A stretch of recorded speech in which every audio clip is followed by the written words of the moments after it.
Қазақстан мен Германия 16 жобаны бірлесіп жүзеге асыруды қолға алмақ. Бұл туралы бүгін екі ел өкілдерінің қатысуымен өткен 7-ші іскерлік кеңесте Бәйтерек холдингінің басқарма төрағасы Қуандық Бишімбаев мәлім етті.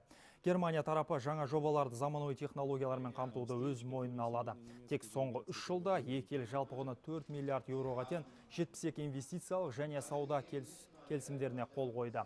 2013 жылы екі ел арасындағы тауар айналымы 6,5 миллиард еуроны еңсерген. Еліміздің инвестициялар және даму министрі Әсет Исекешев бүгінде Қазақстанда 1250 Германия кәсіпорны жұмыс жасап жатқандығын жеткізді.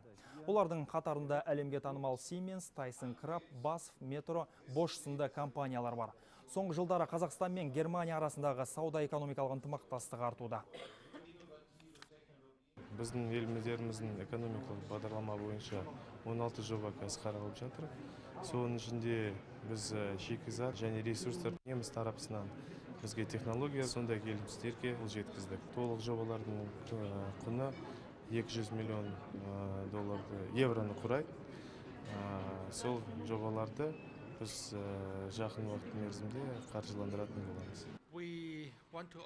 Біз жаңа жобаларды немістің ең озық технологиялармен қамтамасыз етпекпіз. Және Қапшағай қаласында экспоға арналған құрылыс материалдарын шығаруды жоспарлап отырмыз. Болашақта бұл зауыт Қазақстан нарығын сапалы өнімдермен жабдықтауы тиіс.